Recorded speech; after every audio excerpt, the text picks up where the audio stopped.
يسر لي امري واحلل عقدة من لساني يفقهوا قولي رب زدنی علما اللهم فقهنی فی الدین. چلیں جی، آج ہم آیا نمبر 160 سے سٹارٹ کریں گے الحمدللہ. اور لاسٹ ٹائم ہم نے آواز آ رہی ہے نا جی؟ ہاں جی آ رہی ہے آواز جی شکریہ. ہم 160 سٹارٹ کریں گے. لاسٹ ٹائم ہم نے قوم صالح کا پڑھا تھا اور ان کا سارا ان کا کس سٹوری پڑھی تھی، اور اب اللہ تعالیٰ ہمیں بتا رہے ہیں قوم لوط کے بارے میں. اور یہ قصے اللہ تعالیٰ ہمیں اس لیے بتا رہے ہیں کہ اللہ تعالیٰ یہ بتا رہے ہیں کہ جو بھی یہ برے کاموں میں انوالو ہوتے ہیں ان کا انجام کیا ہوتا ہے، کبھی دنیا میں اور کبھی آخرت میں، اور وہ کس طرح ان کے معاملات چلتے ہیں. اور دوسری اور پوری کی پوری قومیں تباہ ہوئی ہیں ان گناہوں سے جو بہت زیادہ اس میں چلی جاتی ہیں. اور دوسری بات یہ ہے کہ اللہ تعالیٰ نے ڈفرینٹ پروفٹس کی ڈفرینٹ قوموں کی ٹریٹ ان کی ہائی لائٹ کی ہے. اور یہاں جو قوم لوط کا ہے، اب یہ تو بہت کرنٹ ایشو ہے کیونکہ ہم جس سوسائٹی میں رہتے ہیں وہاں بھی بہت زیادہ ہے. تو اینڈ پہ دیکھ لیں گے کہ ہمارا ایز اے اسلامک پرسپیکٹو کیا ہے. لیکن سب سے پہلے ہم یہ ریڈ کرتے ہیں کہ قرآن اس کے بارے میں کیا کہتے ہیں، کیونکہ دیکھیں کوئی بھی چیز آپ قرآن و حدیث کی روشنی میں بیان نہیں کرتے نا تو اس میں اثر نہیں رکھتی. تو جو چیز بھی پہلے قرآن کی روشنی میں ہے نا، پہلے اس کو سمجھ لیں کہ اللہ تعالیٰ نے اس کو کس طرح کنڈیم کیا ہے، اور اس کے بعد ہم دیکھ لیتے ہیں کہ پھر اس آج کی سوسائٹی میں اس کو ہمیں کس طرح اس ایشو کو ہینڈل کرنا ہے. اور یہ پہلی 5 آیتیں پھر سیم ہے جیسے کہ پچھلے پروفٹس کی سیم تھی. تو اس سے کنسسٹنسی یہ پتہ چلتی ہے کہ سارے پروفٹس کے کا میسج سیم تھا، کنسسٹنسی سی. اور اسی لیے مرسلین آتا ہے نا کہ آپ ایک کو جھٹلاتے ہیں تو سب کو جھٹلاتے ہیں، تو سب کی کنسسٹنسی تھی. لیکن پھر آگے کیونکہ قومیں ڈفرینٹ تھیں، ان کے معاملات ڈفرینٹ تھے. ابھی بھی آپ دیکھ لیں تو ہر کنٹریز میں ڈفرینٹ طرح کی چیزیں چل رہی ہیں نا. اس دن میں دبئی کا دیکھ رہی تھی تو وہ اس کا تھا کہ کوئی کرائم ہی نہیں ہے ادھر کا. تو اب پاکستان کا آپ دیکھیں گے تو کتنے کرائم ہے جو آپ نے ایڈریس کرنے ہیں. تو وہی والی بات ہے نا، اب وہ والی چیزیں آپ وہاں نہیں فٹ کر سکتے کیونکہ وہاں وہ چیز ہی نہیں ہے. تو اس لیے یہ والا مسئلہ ہے نا کہ وہ اللہ تعالیٰ نے ان کی قوم کا یہ معاملہ تھا تو یہ اب اس کو لے کے چلتے ہیں. اور قوم لوط نے بھی پیغمبروں کو جھٹلایا. تو بیسیکلی لوط علیہ السلام کون تھے؟ لوط علیہ السلام حضرت ابراہیم علیہ السلام کے نیفیو تھے. کچھ لوگ کہتے ہیں کہ یہ ان کا بلڈ ریلیشن نہیں تھا، لیکن میجورٹی اسکالر یہ کہتے ہیں کہ یہ ان کے کسی بھائی کے بیٹے تھے حضرت ابراہیم علیہ السلام کے. بہرحال جو بھی تھے وہ ان کے مطلب رشتہ دار تھے دور کے یا کچھ ایسے ان کے ساتھ تھے. اور وہ اس وقت ینگ تھے جب حضرت ابراہیم علیہ السلام کو ان کے لوگوں نے ڈس بلیو کیا اور نکال دیا. تو یہ اور بی بی سارہ اور یہ حضرت ابراہیم یہ وہاں سے نکل پڑے تھے. یہ بالکل ایسے ہی ہے. اور لیکن یہ حضرت ابراہیم کے ساتھ رہتے تھے تو حضرت ابراہیم پہ بلیو کرتے. یہ بالکل ایسے ہی ہے جیسے حضرت علی حضور صلی اللہ علیہ وسلم کے ساتھ تھے، کیونکہ حضرت ابو طالب جو ہیں وہ اتنا افورڈ نہیں کرتے تھے تو حضرت علی کی ذمہ داری حضور صلی اللہ علیہ وسلم نے لے لی تھی. تو ان کے ساتھ رہتے تھے تو وہ ان کے ریلیجن پہ بھی تھے، ان کے حساب سے بھی تھے اور وہ سمجھتے بھی تھے. اسی طرح شاید لوط علیہ السلام کا بھی معاملہ ہے. اچھا یہ چیزیں کیونکہ اسرائیلیات سے ہیں، ان کی کوئی ایز اے حدیث نہیں ملتی، تو اگر آپ کو نہیں بھی ماننا تو اٹس ناٹ این ایشو. تو بہرحال یہ سمجھ جائیں کہ ان کے ساتھ نکلے تھے وہاں سے. دوسری بات یہ کہ پھر اللہ تعالیٰ نے جب ان کو ایک علاقہ دیا سدوم کا جو کہ فلسطین کی سائڈ پہ ہے، اس علاقے کے لیے یہ بھیجے گئے. کچھ لوگ کہتے ہیں کہ یہ سدوم کا علاقہ تھا، کچھ لوگ کہتے ہیں کہ سدوم اور 2-3 اور امورا اور سبورا 2-3 بستیاں کٹھی تھیں جن کے یہ علاقے تھے، جس میں آلموسٹ ہر بستی میں 1 لاکھ سے اوپر یا 1 لاکھ کے قریب لوگ تھے. تو ٹوٹل یہ لوگ جو تھے وہ 4 لاکھ کے قریب تھے جو اس بستی میں رہتے تھے. اور دوسری بات یہ تھی کہ یہ جہاں حضرت ابراہیم علیہ السلام لوکیٹڈ تھے یہ اس علاقہ وہاں سے زیادہ دور نہیں تھا، اور حضرت ابراہیم علیہ السلام لوط علیہ السلام کو وزٹ بھی کرتے رہتے تھے. تو بیسیکلی اور جب اینڈ پہ حضرت لوط علیہ السلام وہاں سے نکلے ہیں نا تو انہوں نے دوبارہ حضرت ابراہیم علیہ السلام کو جوائن کیا ہے. تو یہ تھوڑی سی تفصیل جو ہے نا وہ حضرت لوط علیہ السلام کے بارے میں ہے. اور حضرت لوط علیہ السلام کے بارے میں پھر انہوں نے کیا کہا کہ پھر انہوں نے ظاہر سی بات ہے اللہ تعالیٰ نے ان کو نبوت دی تو پھر انہوں نے میسج دیا، اور جب انہوں نے میسج دیا تو پھر انہوں نے جھٹلایا. اور جھٹلایا اس طرح مرسلین آیا کیونکہ ہم پیچھے بھی پڑھتے آ رہے ہیں ہر پروفٹ کا یہ میسج تھا اور انہوں نے ان کو ریجیکٹ کر دیا. 161 پہ چلیں. جب ان سے ان کے بھائی لوط نے کہا کہ تم کیوں نہیں ڈرتے. اب اکوہم میں لوط علیہ السلام تو وہاں کے نہیں تھے نہ وہ وہاں گرو اپ کیے ہیں. پچھلے تو ہم پروفٹ پڑھتے رہے ہیں نا کہ وہاں کے گرو اپ ہوئے تھے. لیکن مسئلہ کیا تھا کہ ایک پہلی بات تو یہ ہے کہ ایک تو نیبرنگ سٹی سے آئے تھے، اسی علاقے سے. جیسے ہوتے ہیں نا یہ سٹیز قریب قریب ہیں، جیسے اکلاہوما سٹی، ایڈمنڈ ہے، یہ قریب قریب سٹیز ہیں. یا تو ایک بات ایسی ہے یہ کیونکہ اسرائیلیات میں اس لیے ہم یا کر کے بات کریں. دوسری بات یہ کہ پروفٹ نا کافی ٹائم وہاں گزارتے ہیں، اور یہ ہو سکتا ہے کہ آپ کافی ٹائم ایک جگہ پہ گزارتے ہیں تو پھر آپ وہیں کے ہو جاتے ہیں. اب جیسے میں یہاں کافی عرصے سے ہوں تو مجھے کئی سہیلیاں اپنی بہن میں سے میں اتنی شیئر نہیں کر پاتی جتنی میں اپنی دوستوں سے کرتی ہوں, میری دوستیں مجھے اپنی بہنوں سے بڑھ کے لگتی ہیں.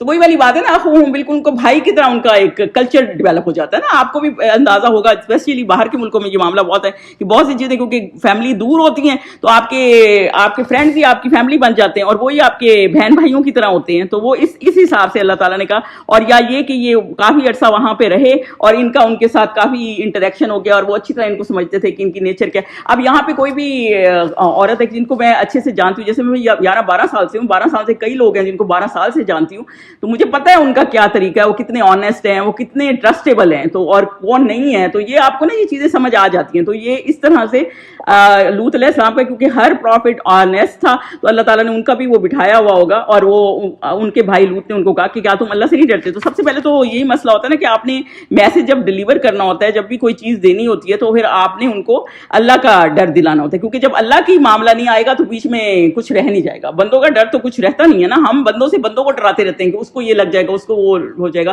تو بندہ کہتا ہے ہم اس کو کیا جانتے ہیں. لوگ یہ سمجھتے ہیں کہ لوگوں کی تو کوئی فکر ہی نہیں اتنی ہوتی نا. لیکن اللہ کا مسئلہ آپ اس طرح نہیں کر سکتے. آپ نے کسی سے غلطی کر دی, آپ نے جا کے معافی مانگ لی, مطلب پھر آپ کیوں معافی مانگ رہے ہوتے ہیں؟ آپ اس لیے معافی مانگ رہے ہوتے ہیں کہ آپ کو اللہ کا ڈر ہوتا ہے کہ بھئی اللہ تعالیٰ کو برا نہ لگ جائے. ورنہ ضروری تو نہیں کہ آپ کو اس بندے کی ضرورت بھی ہے یا آپ معافی مانگیں گے تو کوئی آپ کو بہت زیادہ کوئی فائدہ ہو جائے گا. لیکن یہ صرف اللہ کا ڈر ہوتا ہے جو آپ کو وہ کرتا ہے. تو وہ یہ کہہ رہے ہیں جیسے پچھلے پروفٹس نے کہا کہ آپ اللہ تتقون, کہ آپ ڈرتے نہیں ہیں. تو اور انہوں نے پھر اپنا میسج کیا دیا, میں تو تمہارا ایماندار, میں تمہارا ایماندار پیغمبر ہوں, یعنی کہ میں تو ایماندار ہوں. دیکھیں سورہ الحاقہ ہے نا, اس کی آخری آیتیں آپ پڑھیں گے نا, تو اس میں اللہ تعالیٰ نے حضور صلی اللہ علیہ وسلم کو بھی کیا کہا ہے. جیسے وہ کہتے تھے نا کفار مکہ کہ کچھ چیز بتا دو اور کچھ کنسیل کر لو, کیونکہ ان کو ساری چیزیں ایکسیپٹیبل نہیں تھی نا اسلام کی. تو وہ اللہ تعالیٰ نے کہا تھا کہ آپ میسج کنسیل کریں گے نا, کوئی چیز چھوڑ دیں گے, تو پھر وہ آپ اس کو مطلب پھر آپ کو بھی پروٹیکٹ تو اللہ نہیں کرنا, تو وہ ٹھیک طریقہ نہیں ہے. تو وہ یہی کہہ رہے ہیں کہ میں ایماندار ہوں, یعنی اللہ تعالیٰ کا میسج میں ایز اٹ از پہنچا رہا ہوں. دیکھیے قرآن میں بہت سی چیزیں ایسی ہوتی ہیں, میں خود جب تفسیر کر رہی ہوتی ہوں نا, بہت سی خرابیاں میرے اندر بھی ہوتی ہیں جو میں بیان کر رہی ہوتی ہوں. لیکن کیونکہ میں نے طارق جمیل صاحب کی ایک حدیث آپ کو بیان کر دیتی ہوں کہ میں نے خود اس کو پڑھا نہیں, لیکن ان سے سنی ہے کہ اگر کوئی بندے نے ایک حدیث سنی ہے نا, خود اس پہ عمل کیا ہے یا نہیں کیا, لیکن اگر وہ آگے پہنچا دیتا ہے نا, تو اللہ اس کا چہرہ روشن کرے. یعنی کہ آپ پہنچا دیں, مے بی آپ اسٹرگلنگ فیس میں ہوں, لیکن آپ کو بتا دینا چاہیے کہ ایسے ہے نہیں, بے بی میں بھی غلطی پہ ہوں لیکن ایسا ہے نہیں. تو وہی والا مسئلہ ہے نا کہ بہت سی چیزیں آپ کے اوپر بھی فٹ آ رہی ہوتی ہیں, لیکن کیونکہ اللہ کا میسج ہے نا, آپ نے ٹھیک ٹھیک پہنچانا ہے. اور یہ تو خیر رسول تو ایماندار ہوتے ہیں اور بالکل اللہ تعالیٰ نے آنیسٹ ہوتے ہیں, واقعی امین ہوتے ہیں اور سچے ہوتے ہیں. تو اللہ تعالیٰ کا میسج وہ جیسے اللہ تعالیٰ نے رسپانسبلٹی ان کو دی ہوتی ہے, وہ بالکل ویسے ہی رسپانسبلٹی اسی طرح پہنچا رہے ہوتے ہیں.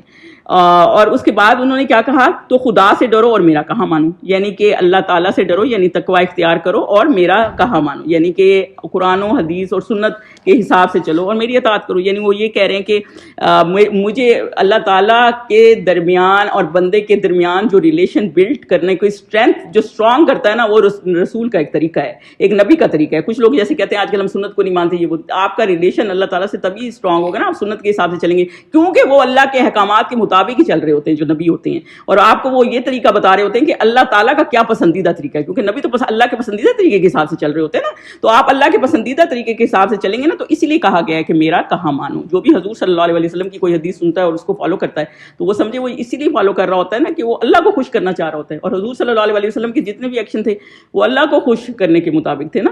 تو اس وجہ سے آگے چلے 164 پہ چلے. اور میں تم سے اس کام کا بدلہ نہیں مانگتا, مطلب ان کو لوگوں سے تو کوئی لینا دینا نہیں ہوتا, میرا بدلہ خدا رب العالمین کے ذمہ ہے. تو میرا بدلہ تو بالکل جو ہے وہ اللہ تعالیٰ کے ذمہ ہے, میرا آپ لوگوں سے کوئی لینا دینا نہیں ہے. تو یہ اس میں یہ بھی اس پہ نہیں کر سکتے کہ اس نے اپنے فائدے کے لیے کیا. تو مطلب رسولوں کا اپنے فائدے کا کوئی معاملہ نہیں ہے, مطلب صدیوں کے فاصلے ہیں ان رسولوں میں. جو ہم نے قوم صالح پڑھی ہے یا نوح علیہ السلام کی قوم پڑھی ہے, لیکن آپ میسج دیکھیں پہلی 5 آیتیں بالکل سیم ہیں, کیونکہ صدیوں تک بھی ان کا میسج سیم ہے. اس سے کیا پتہ چلتا ہے کہ سورس سیم تھا ان کا, تو وہ اللہ تعالیٰ ہی ہے, ایک الرب ایک ہی تھا ان کا. تو وہ یہی والی بات کر رہے ہیں کہ میں خدا رب العالمین, میرا اللہ کے ذمہ, اللہ کے لیے کام کر رہے ہوتے ہیں. 165 پہ چلیں. کیا تم اب ادھر سے میسج ڈفرنٹ ہے کیونکہ ان کی قوم ڈفرنٹ ہے. اب یہ ان کو وہ بات تو نہیں کریں گے جو قوم صالح میں تھی یا قوم نوح میں تھی, اب یہ ان کو دوسری بات کریں.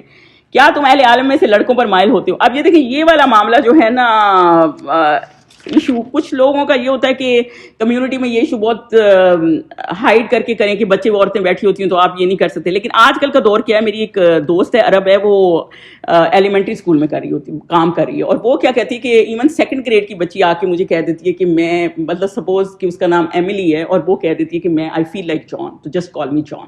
تو مطلب ان کا یہ ہے کہ اب ہم جیسا فیل کرتے ہیں نا آپ ہمیں ویسے ہی کریں. تو یہ چیز کیونکہ اتنی کامن ہے چھوٹے بچوں میں. جب میرے بچے گرو کر رہے تھے کہ میری بڑی بیٹی 23 کی ہے, تو اب جب وہ کر رہے تھے تو اتنی کامن نہیں تھی. لیکن آئی ایم شیور میرا کوئی انٹریکشن نہیں ہے ایسے لوگوں سے, کیونکہ میں ہاؤس وائف ہوں. لیکن جو لوگ باہر ہیں, جیسے ہمارے بچے باہر ہیں, ان کا انٹریکشن ہے.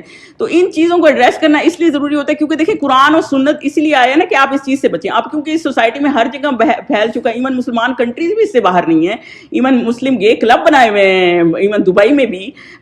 لیکن مسئلہ کیا ہے کہ آپ نے اس کو ایڈریس کریں تاکہ آپ نے بچنا ہے نا. لوگ چیزیں تو خرابی ہر جگہ ہوتی ہے, تو آپ نے اس سے کیسے بچنا ہے, اس لیے کیونکہ حیا تو ایمان کا حصہ ہے, تو آپ نے ایک ایمان کا حصہ ہی کاٹ دیا جب اگر آپ کے اندر حیا نہیں ہے. تو بیسیکلی اور آپ کو میں یہ بتا دوں کہ انصار کی جو عورتیں تھیں نا وہ مکہ کی عورتیں سے ڈفرینٹ تھیں. مکہ کی عورتیں نا گھر والی عورتیں زیادہ تھیں, سوری مکہ کی عورتیں سوشل تو تھیں, انڈیپینڈنٹ تھیں, لیکن وہ اتنی آؤٹ اسپوکن نہیں تھیں. لیکن جو انصار کی عورتیں تھیں نا وہ چھوٹے چھوٹے ایشوز عورتوں کے بھی نا آ کے ڈسکس کرتی تھیں حضور صلی اللہ علیہ وسلم سے. اور وہ کیوں ڈسکس کرتی تھی, کیونکہ وہ چاہتی تھی کہ وہ میٹر صحیح سے ہینڈل کریں. اللہ تعالیٰ نے پیریڈس کو بھی قرآن میں ڈسکس کیا ہے. تو مطلب یہ کوئی ایسی بات نہیں, کچھ چیزیں ایسی ہوتی ہیں نا جو سمجھانی پڑتی ہیں اور جو سمجھ میں نہیں آتی ہیں. اور کیونکہ یہ اتنا زیادہ مارکیٹس میں بھی اس طرح کی چیزیں بھی, ان کے ایک سرٹن کلرز ہیں جو بک رہے ہوتے ہیں. جو میں ایک دفعہ خریدنے لگی تو میری بیٹی نے مجھے کہا کہ ممی یہ تو کلر اس کے لیے آپ نہ یہ لیں. اب دیکھیں مجھے پتہ بھی نہیں تھا کیونکہ میں تو گھر کے ہوں, مجھے اتنا سمجھ نہیں تھی, میں ہاؤس وائف ہوں. لیکن وہ پھر مجھے اب سمجھ آئی کہ اب جہاں بھی میں جاتی ہوں مجھے پتہ ہوتا ہے یہ چیزیں اسپیشلی اس کو اسپیسیفائڈ کرتی ہیں, تو ہم نے اس طرف نہیں جانا. تو اس لیے یہ والی بات ہے. اور وہ یہ کہہ رہے تھے کہ آپ اس طرف کیوں مائل ہیں, اور یہ LGBT کا معاملہ ڈسکس ہو رہا ہے. آگے چلیں 166 میں. اور تمہارے پروردگار نے جو تمہارے لیے تمہاری بیویاں پیدا کی ہیں اور ان کو چھوڑ دیتے ہو, حقیقت یہ ہے کہ تم حد سے نکل جاتے ہو.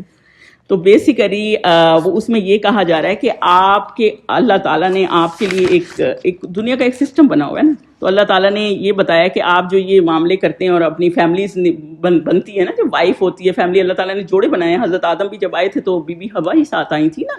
تو وہ یہی والا مسئلہ, اللہ تعالیٰ نے جوڑے بنائے, ایک فیملی کا سسٹم بنایا ہے. تو اگر آپ اس کو چھوڑ دیتے ہیں تو اصل میں تم لوگ حد سے گزر جاتے ہو, یعنی کہ لمٹس کراس کر رہے ہوتے ہو. اور ایک حدیث سے پاک بھی ہے کہ جو پیریڈز والی عورتیں ہوتی ہیں یا قوم لوط کا عمل کیا جس نے, یا جو کاہن کے پاس گیا اس نے اس تعلیم سے انکار کیا جو آپ صلی اللہ علیہ وسلم نے نازل کی. مطلب یہ چیز ان لوگوں کے ساتھ کرنا اسلام میں جائز نہیں ہے.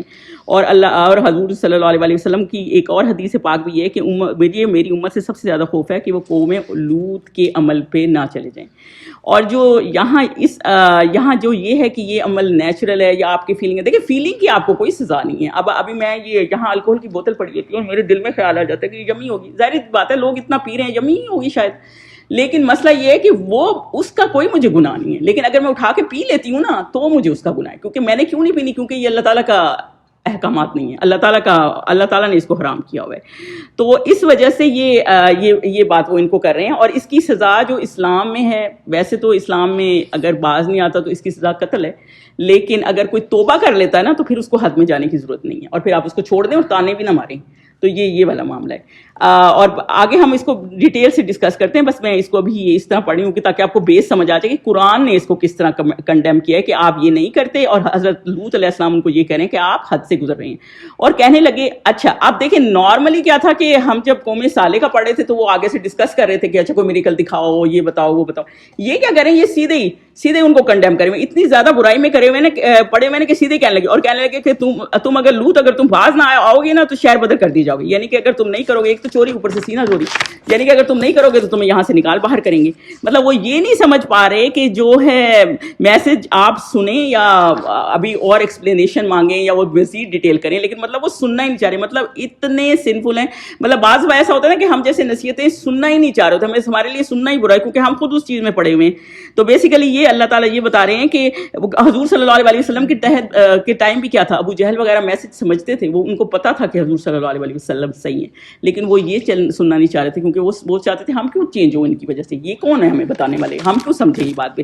کسی کو یہ کہہ دینا کہ یہ کون ہے ہمیں بتانے والے سے آپ کا میسج کا معاملہ تو نہیں ختم ہو جائے گا نا, آپ کو کسی نہ کسی سے کی تو بات سننی پڑے گی اپنے آپ کو ٹھیک کرنے کے لیے. اپنے آپ کو ٹھیک کرنے کے لیے آپ ایسے تو نہیں چل پڑیں گے نا. اور دوسری بات یہ کیونکہ یہ ایشو اتنا زیادہ کامنلی اسپریڈ ہے, تو اگر آپ اس کو کہہ دیتے ہیں نا کہ ہمیں نہیں, ہم اس سے ایگری نہیں کرتے, it is not an issue and you should say that. کیونکہ مجھے پتا ہے یہ اتنا زیادہ آپ ان کو کسی کو مارنے تو نہیں لگ جائیں گے کیونکہ یہ کام حکومت کا ہے کرنے کا, لیکن آپ کا یہ کہ آپ اس کو دل میں ایٹ لیسٹ برا ضرور سمجھیں. اگر آپ اس کو برا, آپ ایسی جگہوں پہ بیٹھے ہیں جہاں ایسی کوئی الٹے سیدھی حرکتیں ہیں جو اللہ کے احکامات کے مطابق نہیں ہیں اور آپ ان میں موجود ہیں اور دل میں برا سمجھ رہے ہیں تو پھر آپ کو گناہ نہیں ہوگا. لیکن اگر آپ ایسے لوگوں میں نہیں بیٹھے اور گھر میں بیٹھے ہیں اور یہاں اس طرح کی شادیاں ہو رہی ہیں یا اس طرح کے معاملے ہو رہے ہیں اور گھر میں کہتے ہیں اٹس اوکے یہ ان کا معاملہ ہے, جیسے آج کل کے بچے ہیں وہ کہتے ہیں اٹس دیئر لائف, تو آپ برابر کے گناہ گار اور شریک ہو رہے ہیں. یعنی آپ ایسی چیز کو اپریشیٹ کر رہے ہیں یا ایکسیپٹ کر رہے ہیں, تو وہ بھی آپ کو دل میں بھی ایسی چیز کو ایکسیپٹ نہیں کرنا کیونکہ اس چیز کو اللہ تعالیٰ نے کنڈیم کیا. اور جب یہ اتنا اس قوم پہ عذاب آیا تو اس کا مطلب یہی ہے کہ اللہ تعالیٰ کو یہ چیز بالکل بھی ناپسند ہے. آیا نمبر 168 پہ چلیں تو حضرت لوط علیہ السلام نے پھر کیا کہا. حضرت لوط علیہ السلام نے کہا میں تمہارے کام کا سخت دشمن ہوں. دیکھیں حضرت لوط علیہ السلام نے یہ نہیں کہا میں تمہارا دشمن ہوں. دیکھیں ہمیں کافر سے نفرت نہیں, بندے سے نفرت نہیں کرنی. بیسک بات یہ جو اس کا ایکٹ ہے نا, جو بتوں کو وہ کرتے ہیں پوجا کرتے ہیں, ہمیں اس سے نفرت ہے. ہمیں اب یہ کوئی ایکٹ کرتا ہے ہمیں اس بندے سے نفرت کرنی. وہی مسئلہ ہے نا کہ اگر وہ توبہ کر لے گا تو واپس سوسائٹی میں ان ہو جائے گا, کئی لوگ کنورٹ ہو جاتے ہیں, تو ہم نے ان سے بندوں سے نفرت نہیں کرنی, اس ایکٹ سے نفرت کرنی ہے اور بچوں کے دل میں بھی یہ بات ڈالنی ہے. ابھی جیسے آپ نے دیکھا ہی ہوگا پچھلے دنوں جرمنی میں اسکول میں ایک بچہ گیا اور اس نے شاید یہ بات کر دی ہے کہ میری ماں نے مجھے کہا کہ یہ صحیح نہیں ہے یہ چیز, اور پولیس اس کو گھر سے پکڑ گئی ہے کہ تمہاری تو تربیت صحیح نہیں ہو رہی اور کتنا شور و غل ہوا ہے, ان سے بچہ لے لیا. تو وہ یہ والا مسئلہ ہے نا کہ یہ چیز آپ نے اس طریقے سے بچوں کو بتانی ہے کہ ان کو دل میں پتا ہو کہ یہ بات غلط ہے اور اس کو کس طرح انہوں نے ہینڈل کرنا ہے. اور آج کل تو کیونکہ دور اتنا کامن ہو گیا اور اتنی اپریشیشن ہو گئی ہے, مجھے میری دیورانی کلوراڈو میں رہتی ہے اور وہ کہتی ہے یہاں کا گورنر ہی اسی طرح کا ہے, مطلب اب یہ چیز لوگوں نے پارٹ آف لائف کر دی ہے. تو یہ والا مسئلہ نا, تو اس کو بہت طریقے سے آپ نے ہینڈل بھی کرنا اور بچوں کو سمجھانا بھی ہے کہ میں اس کام کا سخت دشمن ہوں. اور آگے انہوں نے کیا کہا 169 میں, اے میرے پروردگار مجھ کو اور میرے گھر والوں کو ان کاموں کے سے نجات دے. اب جب اتنا ہی نہیں نا معاملہ ہوا ہوگا, اب جب اتنا زیادہ معاملہ خراب ہو گیا, اور ہم نے سورہ ہود, سورہ اعراف, سورہ زاریات, سورہ عنکبوت, ان سب میں ہم نے پڑھا. پہلی بات تو میں آپ کو یہ بتا دوں, جب یہ دعا نبی کرنے پہ آتے ہیں نا حد سے گزر جاتے ہیں. ہم نے پچھلی صورتوں میں پڑھا ہے کہ پھر فرشتے آئے ان کے پاس, پھر وہ ان گھر لے گئے اور انہوں نے فرشتوں کو بھی کہا, وہ اتنے پریشان تھے حضرت لوط کہ یہ لوگ کتنی خرابی میں اور یہ کیسے آ گئے, کیونکہ کوئی بندہ چھوڑتے نہیں تھے, ہر بندے کے پیچھے پڑے ہوئے ہوتے تھے. تو پھر حضرت لوط علیہ السلام اتنے پریشان تھے کہ اب میں ان کو کیسے بچاؤں, اور وہ دروازے, ان کی بیوی نے جا کے بتا دیا اور وہ دروازے پہ آ گئے.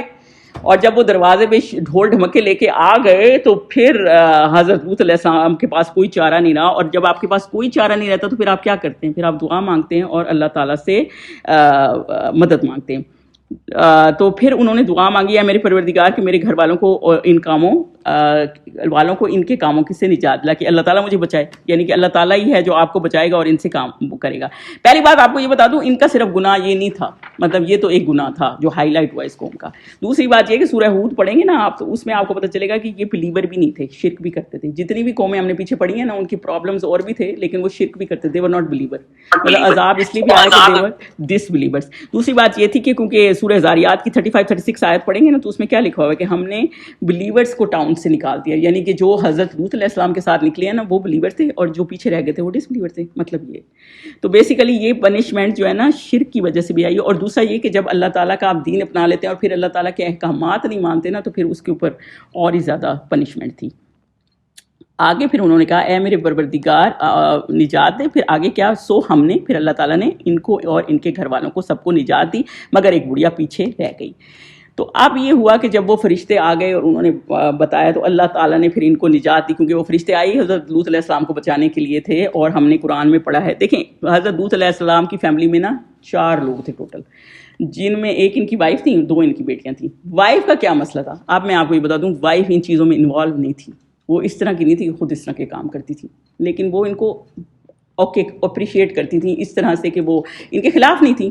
پہلی بات یہ ان کے خلاف نہیں. تو یہی مسئلہ ہے نا کہ برائی کو برا جانے, تو برا ان کے خلاف نہیں تھی. ایک ان میں یہ مسئلہ تھا. دوسری مسئلہ یہ تھا کہ جا کے ان کو خبر دے آئی تھیں ہاں کیونکہ ان کو کوئی فرق نہیں پڑتا تھا اس چیز سے اور نہ اس کو کنڈیم کرتی تھی. تیسری بات یہ تھی کہ جب وہ نکلی تو حضرت لوط چار کو جب حضرت فرشتوں نے حضرت لوط علیہ السلام کو کہا کہ آپ نکل جائیں اور پیچھے مڑ کے نہیں دیکھیں, تو وہ جب بستی سے نکل گئے اور پیچھے مڑ کے انہوں نے دیکھا کیونکہ ان کی دوستیاں تھیں وہاں, ان کی محبتیں ہوں گی وہاں, تو پھر وہ پھر جس کی وجہ سے ان کو بھی اللہ تعالیٰ نے اس عذاب میں ڈال دیا کیونکہ یہ بھی باز نہیں آئی کہ اس فیور میں تھی. تو بیسیکلی معاملہ کیا ہے, دیکھیں نمبر میٹر نہیں کرتا, بندے کتنے نکلے حضرت لوط علیہ السلام کے ساتھ, ایک حضرت لوط ہیں اور ایک دو بیٹیاں ہیں, ٹھیک ہے, نمبر تو میٹر نہیں کرتا. بدر میں کیا نمبر تھا, 313 ہی تو تھے. لیکن جب اللہ تعالیٰ کے احکامات کے مطابق آپ چل رہے ہوتے ہیں نا تو آپ سکسیسفل ہوتے ہیں, لیکن اگر آپ اللہ کے احکامات کے مطابق نہیں چل رہے ہوتے نا تو آپ سکسیسفل نہیں ہوتے. ایک صحابی ہم نے وہ بھی پڑھے نا عہد کے مقام میں, جنہوں نے ایک نماز ایک سجدہ نہیں کیا تھا لیکن وہاں جا کے شہید ہو گئے تو جنت میں چلے گئے.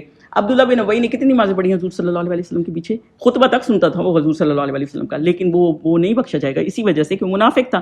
تو مسئلہ یہ ڈے آف ججمنٹ بڑے دن, یہ حدیث پاک ہے. کچھ لوگ ایسے آئیں گے جن کا بہت کراؤڈ ہوگا, کچھ پروفٹ ایسے آئیں گے جن کا بہت کراؤڈ ہوگا, کچھ کے صرف ڈزن ہوگا, کچھ کا ایسا ہوگا ہینڈ فل آف پیپل ان کے ساتھ ہوں گے, کچھ ہوں گے جن کے ساتھ دو ہوں گے جیسے یہ ہیں, کچھ اکیلے کھڑے ہوں گے. لیکن کیونکہ وہ سنسیرٹی آف میٹر ہے نا کہ وہ بالکل ہی اللہ کے احکامات کے مطابق اکیلے بھی کھڑے ہیں. دیکھیں بہادری کا نا, بریوری کا کوئی ثانی نہیں ہے, کوئی مقابلہ نہیں ہے. جب آپ ایک, یہ اللہ تعالیٰ نے ہمیں کیا بتایا کہ ایک اکیلا پروفٹ کتنی قوم ہوگی کہ 4 لاکھ کے لوگ ہیں, ایک بندہ 2 بیٹیاں ہیں. سوچیں ایک بندہ پورے 4 لاکھ کے سامنے کھڑا ہوگا کہ تم غلط ہو. تو دیکھیں جب آپ ایک فرم اپنی چیز پہ کھڑے ہوتے ہیں نا, پھر آپ یہ نہیں دیکھتے کہ اتنے سارے لوگ اس کے ساتھ کھڑے ہو گئے ہیں تو میں کمپرومائز کر لوں, میں یہ کر لوں. جب اللہ کا معاملہ آ جاتا ہے نا پھر دیر از نو کمپرومائز. تو یہ اللہ تعالیٰ بتا رہے ہیں کہ وہ ڈٹے, پھر بھی انہوں نے یہ نہیں کیا کہ نہیں اب اتنے سارے ان کے سارے لوگ ہیں میں آرام سے بات کروں یا اس طرح بات کروں, میں اس طرح نہیں کروں گا. تو بیسیکلی اور اس کے بعد یہ جو عجوزن آیا نا, عجوز عاجز سے, یا تو وہ عاجز تھی بہت بوڑھی عورت تھی یا عاجز تھی مطلب کچھ کر نہیں سکتی تھی, تو پھر انہوں نے پیچھے مڑ کے دیکھا تو وہ بھی اللہ تعالیٰ نے اس کے سامنے کر دی. یعنی کہ جو ان غلط کاموں کے ساتھ ملا بھی رہتا ہے یا آپ دل سے برا نہیں جانتا ان کو, تو ان پہ بھی اللہ تعالیٰ کا عذاب آتا ہے. جیسے نوح علیہ السلام کی بیوی تھی نا, وہ بھی ان کو کہتی تھی مجنون تھی. میں آپ کو یہ بتانا چاہتی ہوں اس میں اللہ تعالیٰ نے جب ان کی بیوی کا یہ معاملہ بتایا نا کہ ان کی بیوی پہ بھی عذاب ہے, تو مسئلہ یہ ہے کہ بے شک بعض دفعہ آپ کے گھر والے بھی اس میں شامل ہوتے ہیں, آپ کے دوست اس میں شامل ہوتے ہیں جو آپ کے اگینسٹ کھڑے ہو جاتے ہیں, پوری سوسائٹی آپ کے اگینسٹ کھڑی ہو جاتی ہے. لیکن آپ اکیلے کھڑے ہوتے ہیں نا تو بھی آپ یہ نہ سمجھے کہ وہ اگر کوئی آپ کی ہیلپ نہیں کر رہا تو آپ غلط ہیں. جب ایک غلط چیز کے لیے کوئی کھڑا ہوا ہے, بھلے وہ آپ کا اپنے ماں باپ ہی کیوں نہیں ہے جو اللہ کے اگینسٹ کھڑا ہوا ہے, تو وہ غلط ہی ہے. اور دوسری بات یہ کہ میں ایک اسکالر کا سن رہی تھی کہ بیوی کو بچیوں کی جب لوگ شادیاں کرتے ہیں اس کو اتنا زیادہ شوہر کا وہ کر دیتے ہیں کہ اللہ کے احکام, اللہ رسول کے احکامات سے اوپر کر دیتے ہیں. ایک حدیث یہ ہے نا کہ اگر بیوی کو سجدہ کا حکم ہوتا تو شوہر کا ہوتا, بات ٹھیک ہے یہ, لیکن کیا ہے اللہ اور اللہ کے رسول کے احکامات کے بعد ہی ہے. یہ نہیں کہ اگر آپ کا میاں کہہ رہا ہے کہ آپ کو نماز نہ پڑھے تو آپ کہیں گے کہ ہم میاں نے کہتی نماز نہیں پڑھے. نہیں, وہ اللہ اور اللہ کے رسول کے احکامات کے بعد ہی باری آتی ہے اس کی. تو اتنا ہم وہ کر دیتے ہیں کہ وہ کہتے ہیں جنہیں شوہر بھی یہی کہہ رہا ہوتا ہے اللہ کے احکامات کی وہ نہیں ہے جتنی ہمارے احکامات کا مسئلہ ہے, ہمارے حکم کا مسئلہ ہے. تو بیسیکلی یہ کہ اللہ کے احکامات پراپر ہیں, تو اللہ کے احکامات کے اوپر کوئی کمپرومائز نہیں ہے. تو بیسیکلی جہاں جو بھی برائی جہاں بھی چل رہی ہوتی ہے نا, تو اس کو ایٹ لیسٹ دل سے برا سمجھیں. اگر اس کے خلاف بات کر سکتے ہیں کہ ٹھیک ہے I do not agree with this.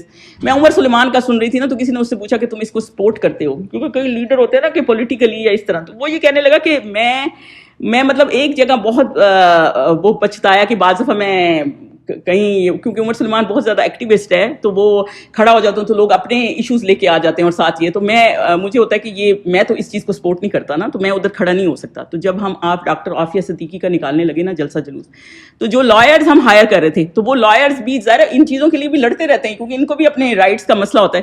تو وہ یہ کہہ رہا تھا کہ میں نے ان کو میک شیور کیا کہ ایسا کوئی پوائنٹ نہیں آئے گا کیونکہ میں اس کے لیے کھڑا نہیں ہوں, میں صرف اسی کے لیے کھڑا ہوں اور پراپرلی اسی کے لیے کھڑا ہوں. کیونکہ وہ کوئی بھی چیز ایسی جو اللہ کے احکامات کے خلاف جاتی ہے نا, تو پھر آپ کہیں تھوڑا سا یہ بھی ہو جائے تھوڑا وہ بھی ہو جائے نا, تو اس طرح نہیں چلتا. پھر آپ کلیئرلی ایک ہی چیز کے پیچھے کھڑے ہوں, اور وہ یہی ہے کہ جو جس مقصد کے لیے آپ آئیں. آپ یہ نہیں کر سکتے کہ آپ آدھا ادھر چلے جائیں اور آدھا ادھر چلے جائیں. اور اگر کسی کو آپ کومنٹ دے رہے ہوتے ہیں یا کوئی چیز ایسی سپورٹ کر رہے ہوتے ہیں یا اس اوکے کر کے کر رہے ہوتے ہیں نا, تو اس چیز سے بھی باز ہیں, کیونکہ آپ سمجھیں کہ آپ اس گناہ میں شامل ہو رہے ہوتے ہیں. بیسیکلی اس کا پوائنٹ یہی ہے کہ آپ نے اس کو اس طرح بیک اپ نہیں کرنا کہ آپ اس کے گناہ میں شامل ہو جائیں. آگے کیا ہے جی, پھر ہم نے اوروں کو ہلاک کر دیا, یعنی یہ نکل گئے حضرت لوط علیہ السلام اور یہ 2 نکل گئے, اور باقیوں کو ہلاک کر دیا جو باقی کی قوم تھی. اور ان پر مینا برسایا, سو جو مینا ان لوگوں پر برسا جو ڈرائے گئے برا تھا. نرگس آنٹی, نسرین آنٹی, یہاں مینا لکھا ہوا ہے نا, تو میں نے وہ پڑھ لی, می ہے. اچھا وہ نون سائلنٹ ہے, میری بھی تو اردو ایسی ہے نا, پھر دیکھیں آپ ذرا. تو می برسائی, بارش برسائی. چلیں تو بارش برسائی, اور ہوا یہ تھا کہ حضرت جبرائیل علیہ السلام نے ایک پر سے پوری بستی ایسے اوپر لے گئے آسمان تک, ایون فرشتوں نے بھی ان کی آوازیں سنی اور پھر نیچے پلٹ دی. پھر یہ می برسانے والا کیا سین ہے, کیونکہ یہ قرآن میں آیا کہ ان کے اوپر کلے کے وہ پتھر تھے جن پہ نام تک لکھے ہوئے تھے اور ان پہ مارے گئے, تو پھر وہ کیا چکر ہے, تو وہ مر گئے, تو وہ اس کی کیا ضرورت تھی. تو بس بیسیکلی یہ ہے کہ جب حضرت جبرائیل علیہ السلام اوپر سے بستی نیچے پلٹا دی تھی نا, ہو سکتا ہے کچھ لوگ بچ گئے ہوں اور پھر وہ پتھر اس طرح دیے ہوں, یا پھر یہ معاملہ جیسے یہ عورت ہے عجوزان تھا نا, جیسے یہ نکل گئی تھی شہر سے نکل گئی اور پھر یہ پیچھے دیکھ رہی تھی کیا عذاب ہے. اور کچھ لوگ, کچھ اسکالرز کا خیال ہے کہ لوگ ادھر ادھر دوسری آس پاس کے ٹاؤنز میں بھی تھے, یہ تو ایک ٹاؤن تھا نا جہاں یہ ہوا تھا, تو جس کی وجہ سے ادھر سارے جو لوگ ان چیزوں میں انوالو تھے نا, تو پھر اللہ تعالیٰ نے وہ پتھروں کا وہ برسایا, اور جس کی وجہ سے یہ قوم جو ہے بالکل تباہ ہو گئی اور یہ اس میں پڑ گئی. بیسیکلی ایک یہ, اور آگے کیا ہے کہ اس میں نشانیاں ہیں اور ان میں سے اکثر ایمان لانے والے نہیں ہیں. یہ اللہ تعالیٰ نے نشانی دی ہے کہ اس طرح کی قوم کا یہ انجام ہے, اور تمہارا پروردگار العزیز الرحیم ہے, یعنی اللہ تعالیٰ ٹائم بھی دیتا ہے اور وہ بھی دیتا ہے. دیکھیں ایک حدیث پاک بھی عبداللہ بن عمر سے ہے کہ 5 چیزوں سے پناہ مانگو. ان میں سے ایک چیز آپ کو بتا دیتی ہوں, وہ یہ کہ بے حیائی میں جو پیدا ہوتی ہے نا, تو بہت ساری بیماریاں پیدا ہو جاتی ہیں, ان میں سے طاعون پیدا ہو جاتا ہے. چلے اب طاعون تو نہیں ہے, لیکن آپ دیکھیں کہ کتنی ڈیزیز پیدا ہو جاتی ہیں آج, کیونکہ سائنس کا دور ہے, تو آپ اچھی طرح یہ بات سمجھ سکتے ہیں کہ کتنی بیماریاں جو ہیں وہ پیدا ہو جاتی ہیں. اب ہم اس کو یہ دیکھ لیتے ہیں کہ ہمارا معاملہ کیا ہے اس کے ساتھ نا, اسپیسیفکلی ہمارا ایشو پرنسپل, اس ایشو کا موٹیو کیا ہے. دیکھیں پہلی بات تو یہ سمجھ لیں, کوئی بندہ یا کوئی بچہ بچی اس چیز میں انوالو ہے نا, تو وہ کافر نہیں ہے, ایمان سے نہیں نکل گیا وہ. تو اس لیے آپ نے اس کو ٹھیک کرنے کی کوشش کرنی ہے نا, آپ نے اس کو بالکل کافر کر کے چھوڑ نہیں دینا کہ بالکل مذہب ہی ختم ہو گیا. بھلے آپ کو یہ بات اچھی لگی یا نہیں, وہ بندہ کافر نہیں ہے, یہ میں آپ کو بتا دوں. تو یہ مسئلہ یہ ہے کہ یہ بندہ کافر نہیں ہے. دوسرا ایشو یہ ہے کہ یہ چیز ٹوٹلی حرام ہے. اسلام میں کوئی اسکالر اس کے اوپر کوئی ڈبیٹ نہیں ہے, کسی قسم کی ڈبیٹ نہیں ہے. تو یہ چیز مطلب فلی کنڈیمڈ ہے, قرآن و حدیث کی روشنی میں فلی کنڈیمڈ ہے, اس میں کسی قسم کا وہ نہیں ہے. تیسری بات یہ کہ جو فیلنگ کا معاملہ ہے نا, کہ اب یہ لوگ کہتے ہیں کہ ہمارے فیل ہیں, ہمارے وہ ہیں, یہ بالکل ایسے ہی. ابھی میرا دل کر رہا ہو کہ میں ایک بینک کو راب کر لوں, تو کیا میں جا کے جب تک میں اس کو راب نہیں کرتی نا, تو میرے اس فیلنگ کا کوئی معاملہ نہیں. اور کیونکہ اللہ تعالیٰ نے یہ کہا ہے کہ دنیا تو جگہ ہی ایسی ہے ٹیمپٹیشن کی اور ڈیزائرز کی, تو آپ کا دین کا مسئلہ یہ ہے کہ آپ نے اپنی ڈیزائرز کو کنٹرول کرنا ہے نا. تو یہ تو وہ کنٹرول ہے بیسیکلی. تو یہ ایسا مسئلہ نہیں کہ کوئی بار نہیں اس طرح ہوا ہے کہ وہ آپ فیل ایسے کرتی ہے. اب میں اس کا نعمان علی خان کا سن رہی تھی, تو وہ تو کہہ رہی تھی کہ آپ کوئی سائیکائٹرسٹ ہیں یا آپ کوئی کونسلر ہیں, آپ کو پاس کوئی ایسا بندہ آتا ہے کہ میں فیل لائک ایسا کرتا ہوں, آپ لیگلی اس کو نہیں کہتے, وہ آپ کا لائسنس کارڈ دیں گے کہ اگر آپ ان کو یہ کہیں گے لیگلی کہ آپ کو ایسا فیل نہیں کرنا چاہیے, دس از رانگ. تو بیسیکلی ہمیں شروع سے, کیونکہ قرآن سے اپنے آپ کو اٹیچ کرنے کا مقصد یہی نا, اپنے بچوں کی ٹریننگ کس طرح کرنی ہے, وہ اس طرح کرنی ہے کہ آپ نے ان کو یہ بتانا کہ یہ چیز غلط ہے. اور آپ کوئی چیز ایسی غلط اگر فیل کر رہے ہیں کہ آپ کا دل کر رہا ہے کہ آپ کچھ ایسی چیز فیل کر لیں, تو آپ اس کو آپ نے عمل نہیں کرنا. جیسے آپ کا دل کرے کسی کو ماریں آپ یا قتل کر دیں, تو کیا آپ قتل کرنے بیٹھ جائیں گے؟ تو آپ گناہگار ہوں گے. تو آپ نے کرنا نہیں ہے وہ کام. تو جو فیلنگ ہے نا, اس کا آپ کو گناہ نہیں ہے. اسی لیے کہا گیا اطیعوا اللہ و اطیعوا الرسول, یعنی کہ اللہ کے احکامات سنیں اور اطیعوا الرسول, ان کو فالو کریں. دیکھیں حضور صلی اللہ علیہ وسلم کے ٹائم تو شاید کوئی ایسا کیس نہیں آیا تھا, لیکن حدیث پاک یہی ہے کہ اس کی سزا اسی طرح ہے. لیکن کیونکہ مردوں اور عورتوں کے معاملے تھوڑے فرق ہیں, آپ بہت ڈیٹیل اس کی کر لینا, میں بہت ڈیٹیل اس میں جانا نہیں چاہتی. لیکن بس یہی ہے کہ عورتوں کا تو یہ معاملہ ہے کہ اگر عورت میں انوالو ہے, تو پھر وہ اس کا معاملہ جج ڈیسائیڈ کرے گا سزا کا, کوڑے مارے یا کچھ کرے, کیونکہ اس کا معاملہ تھوڑا مردوں سے ڈفرینٹ ہے. یا پھر کہیں یہ بھی ملتا ہے کہ دونوں کا ہی یہ قتل کا ہی معاملہ ہے, لیکن یہ تو اللہ تعالیٰ بہتر جانتا ہے. لیکن کئی جگہوں پہ یہ ویسے آیا ہے کہ عورتوں کا شاید اس طرح سے معاملہ ہے. دوسری بات یہ ہے کہ اس میں جو یہ پوائنٹ ہے کہ آپ کی اپنی فیملی کسی چیز میں غلط, دیکھیں ورلڈلی چیز سے آپ دیکھیں, یہ قوم اس بات کو ضرور سمجھیں کہ حضرت لوط علیہ السلام کی بیگم تھی, لیکن وہ اس کو بچا نہیں سکی. حضرت نوح علیہ السلام کی بیگم تھی, وہ بچا نہیں سکے. فرعون کو حضرت آسیہ نہیں بچا سکیں گی. مسئلہ کیا ہے کہ معاملہ یہ کہ آپ کی ورلڈلی لائف کسی کے ساتھ جا رہی ہے نا, آپ کے پارٹنر ہیں یا آپ کی فیملی ہے یا آپ کے بچے ہیں, اور تو آخرت میں وہ آپ کو بچا نہیں سکتے. یہ بالکل ایسا ہی معاملہ ہے جیسے بی بی فاطمہ حضور صلی اللہ علیہ وسلم کو کتنی پیاری تھی, ان کو ہاتھ چومتے تھے, کھڑے ہوتے تھے, وہ آتی تھی. حضور صلی اللہ علیہ وسلم نا ٹوٹل 25 دفعہ سٹی سے باہر گئے ہیں غزوات میں یا ان چیزوں کے لیے. تو جب بھی جاتے تھے نا, تو سب سے آخر میں کیونکہ مسجد نبی کا ایک سینٹر پوائنٹ صحابیوں نے, سب ان مسلمانوں نے بنایا ہوا تھا کہ وہیں سے نکلتے تھے اور وہیں آ کے آتے تھے سب سے پہلے. تو جاتے ہوئے سب سے آخر میں حضرت فاطمہ کو ملتے تھے, اور آتے ہوئے سب سے پہلے کس کو ملتے تھے؟ بی بی فاطمہ کو. اتنی ان کی پیاری چہیتی بیٹی تھی. اور اس کے باوجود ان کو کیا کہتے تھے کہ اگر آپ اللہ کو ڈس اوبے کریں گی نا تو میں آپ کو ڈے آف ججمنٹ والے دن نہیں بچا سکتا. حضور صلی اللہ علیہ وسلم تھے, سوچیں, وہ بھی نہیں بچا سکیں گے. یعنی کہ کوئی اس وقت تو ہر کوئی ایک دوسرے کے سے بھاگ رہا ہوگا نا, تو کوئی کسی کو بچا نہیں سکتا. تو بیسیکلی یا آپ کو لوگ فورس کر رہے ہوتے ہیں, یا آپ کا نفس ہوتا ہے, یا پھر یہ شیطان کا وہ ایک حربہ ہے. لیکن جیسے ابو لہب بھی تھا, وہ حضور صلی اللہ علیہ وسلم کا چچا تھا, ان کے اگینسٹ تھا. تو آپ یہ سمجھ لیں کہ کچھ چیزیں ایسی ہوتی ہیں جو اللہ تعالیٰ کے احکامات کے مطابق نہیں ہوتی. میں بھی آپ کی فیملی آپ کو فورس کر رہی ہو, لیکن آپ نے کیا کرنا ہے, آپ نے اللہ کے احکامات پہ کمپرومائز نہیں ہے. تو بیسیکلی اس کا جو میجر پوائنٹ ہے نا, یہی ہے. اور ہم دنیا کے حساب سے یہی ہے کہ یہ بات ہمیں بچوں کو, پہلے تو میرے بچے چھوٹے تھے, میں یہ بات نہیں کرتی تھی اپنے بچوں کو, لیکن اب میں کرتی ہوں. میرے بچے, میں اب کل عائشہ سے ڈسکس کری تو عائشہ مجھے کہتی ممی جو بائبل اور کرسچن جو صحیح سمجھتے ہیں اس کو نا اپنی بک کی تھوڑا مذہب کی طرف ہیں, تو وہ برا جانتے ہیں اس کو. تو مطلب آپ کہہ سکتے ہیں کہ ہاں میں اس چیز سے اگری نہیں کرتا, تو اس میں کہنے میں کوئی حرج نہیں ہے, کوئی آپ کو کھا نہیں جائے گا. تو بیسیکلی یہی مسئلہ ہے کہ یہ غلط ہے, ٹوٹلی اس کو کنڈیم کیا ہے اسلام نے. لیکن یہ بات اور ہے کہ ہمیں یہ چیز بھی دیکھنی ہے. اب جیسے ہم کہتے ہیں نا کہ اب وہ ایک مثال دے رہی تھی, چلے دے دیتی ہوں, بچے میرے چکن نہیں کھائیں گے ورنہ. وہ یہ کہہ رہے تھے, ایک اسکالر کہہ رہے تھے کہ جیسے چکن بھی نا اگر آپ ان کو دیکھیں نا تو ہر طرح کی چیز کھا لیتی ہے. مطلب آپ پگ کے خلاف ہے نا کہ پگ بھی ایسی گندی گندی چیزیں کھاتا ہے, تو چکن بھی جائیں تو ہر طرح کا فلتھ کھاتا ہے. لیکن مسئلہ کیا ہے, اللہ تعالیٰ نے ہمارے پاس تو صاف ستھرا ہو کے آتا ہے نا, ہم کھاتے ہیں. تو اللہ تعالیٰ نے چکن حلال کیا اس لیے ہم کھاتے ہیں, لیکن ہم نے پگ کیوں نہیں کھانا, اس کی یہ وجہ بھی ہے کہ اللہ تعالیٰ نے اس کو حرام کیا نا. تو جو چیز اللہ نے حرام کی, جب آپ مضبوطی سے قرآن کو پکڑیں گے نا تو پھر آپ کو اتنی ڈیٹیل کی ضرورت نہیں ہوگی. اور بائی دا وے ویسے بھی آج کل سائنس ہے, تو آپ یہ اچھی طرح سمجھ سکتے ہیں کہ کیا کیا چیزیں ہیں جو کتنی بیماریاں ان چیزوں سے ڈیولپ ہو رہی ہیں. اور دوسری بات ہے, اگر کوئی اس طرح کی شادیاں ہو رہی ہیں اس میں جانا, ان کو مبارکباد دینا اس طرح سے انتہائی غلط ہے. مطلب آپ بھلے آپ دنیا داری کے تحت پہ کر رہے ہیں کہ میری رشتہ داری نہ خراب ہو جائے, تو ہونے دیں رشتہ داری. اس معاملے میں آپ اس چیز پہ رکیں, یہ کام نہ کریں. مطلب آپ تو پھر اس کو انکریج کر رہے ہیں نا کہ ہاں ٹھیک ہے آپ نے ان کو فیملی کا حصہ بنا لیا اس طرح سے. تو وہ بولے والا مسئلہ ہے کہ آپ ان کا حصہ نہ بنیں, ویسے سمجھائیں یا ان کے ساتھ رہیں, تو وہ الگ چیز ہے. چلیں جی, یہ بس ایک قوم لوط کا معاملہ تھا. اب اللہ تعالیٰ نے دوسری ایک قوم کا ڈسکشن کی ہے.